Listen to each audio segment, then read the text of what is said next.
I think it means that that leasing game is now stopping. I don't think any central bank will lease gold from this moment. Now, there are leases still running, and the problem with leases is that, you lose possession.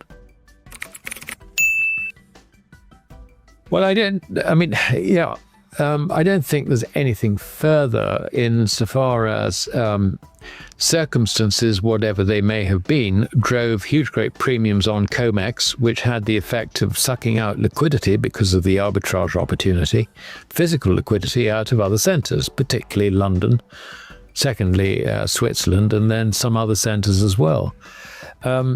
That, I think, obviously the premiums have diminished. There still sort of tend to be small premiums, if you like, on the futures market on COMEX in New York. But, the big rush, I think, has basically happened. My reading of it is that you've got to think in terms of the stands for delivery, which have yet to be delivered, which are still sitting in the COMEX warehouses. You can see the charts, if you like, of those totals over time, and quite clearly you've got two peaks. The first one was just after the COVID problem, when we had equally a crisis, and it was a crisis which led to gold being moved from London to COMEX. You may remember that. We have a second crisis. Now it's less obvious because we don't have a COVID, if you like, driving it, but I have no doubt at all that it's a shortage which will persist. On top of that, we don't know who's been standing for delivery, but the rate of stand for delivery has increased roughly fourfold in the first quarter of this year over last year. This is, this, as I understand it, is much of it is yet to be delivered. We're talking about 400 tons in the first quarter. So that has to be covered, if you like, because otherwise, if you don't cover it as a bank, you're at risk. And so I think that does explain that. But there is another factor, and that is that because quite a lot of this gold was coming out of the Bank of England, and because, therefore, a lot of this gold, or some of this gold, was leased gold, which ordinarily would remain vaulted in the Bank of England and merely be a book entry transfer. Because that has come out, it has alerted every central bank with balances in both New York and also London, and I suppose also Switzerland, to the risk from leasing. And I think it means that that leasing game is now stopping. I don't think any central bank will lease gold from this moment. Now, there are leases still running, and the problem with leases is that, you lose possession. It may remain vaulted, but you've lost possession. And furthermore, that gold may be rehypothecated into another lessor. So this is a situation which is actually very, very bad for any central bank wanting to protect itself against the ending, if you like, of the fiat currency system.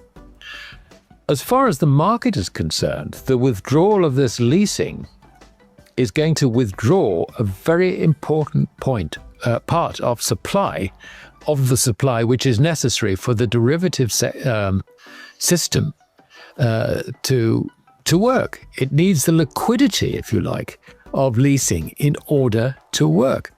That is now going. So what we have, I think, is even though the premiums have basically gone out of COMEX futures now, we have, I think, the potential for a systemic problem arising from the lack of supply in a market where the future value of paper currencies is diminishing. This is, it really is beginning to mount up. It's a number of things all coming together. There was a film a long time ago called The Perfect Storm, and I think it's an apt description for what is basically developing in the gold market. Yes, I think it's a fair point, and you showing the Bank of America share price is actually to the point. And the reason it's green today, I guess, is because people have been shorting it fully aware of the problems that banks are likely to have. And today, a little bit of a bear squeeze. They've been closing the position. There may be a little bit of price management in there. I mean, who's to know? Who's to say? But the entire banking system, I mean, if you look at the wider banking, financial ETFs and so on, they have been extremely weak. And this does it, I think, indicates heightened fears, if you like, of systemic risk. I mean, the American banking system is highly leveraged compared with the past. I guess that you're looking at around about 15 times asset to equity. So bad debts doesn't take a lot in the way of bad debts to wipe out the equity and give you negative equity, if you like. Worse than that, of course, we've also got the Fed is already deeply into negative equity. So, how does the Fed actually rescue a commercial banking system or backstop a commercial banking system when it itself is deeply in negative equity? Well, I mean, the answer to that one is that either it prints the money, which of course is if you like, credit replacement, and in a sense would just devalue the dollar even faster. Or alternatively, it turns around to its government or its shareholders, and in this case, I think we assume it's the government, though we hear all sorts of things about how it's privately owned, and so. But it would turn around to the government and say, "Look, we've got to recapitalize," and so you've got the prospect of a government in a debt trap recapitalizing its central bank. Is this going to sort of spread enormous confidence around the world about the outlook for the dollar? Well, questionable, I would say. Moving on to other areas where there is very high bank leverage, higher than the United States in particular. You've got Japan, obviously, and you've got also the Eurozone. I mean, Eurozone banks and Japanese banks typically have asset to equity ratios in excess of 20 times. And that is something that's really come about by banks expanding their credit in order to be profitable in times of negative interest rates. So the damage of negative interest rates, if you like, is still very, very much with us. As to where the risks actually lie, I think we've already seen American banks try to move out of risk lending, away from lending to corporates in particular, into lending to the government. And the lending to the government is very, very much short-term lending, like T-bills and so on and so forth. So I think, in a sense, the financial sector or the banks have de-risked themselves. Now, obviously, we're talking about the top-level banks here. What goes on underneath that? I think there are a lot of banks still trapped with bad commercial real estate loans. I note that according to FINRA, there is something around about 900 billion, in other words, close to $1 trillion of margin debt in the equity market. That is going to be, I think, a problem for some. And on top of that, if I'm right about the combined effects of a deflating credit bubble and tariffs, then a lot of the collateral that backs loans for banks is going to be underwater. So, we do have the potential for, if you like, a crisis which makes the great financial crisis look really like a tea party. I'm afraid.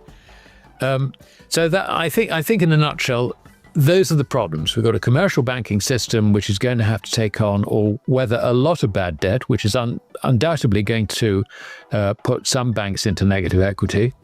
They will have to be rescued or something happened to them. And at the same time, you've got central banks themselves in negative equity, trying to rescue a fiat currency system. And on top of that, as far as the Fed is concerned, they've got the problem that because the US and other economies are going into a slump, I'm calling it a slump, not just a recession, then government finances are going to go horribly wrong. And that basically can only lead to one thing, and that is higher government borrowing, which means higher borrowing rates. The risks to to people holding dollars, I think, are just going to escalate. And under those circumstances, if they're going to hold their dollars, they're going to need higher interest rates. But higher interest rates makes the debt trap against the government worse. So what do we do?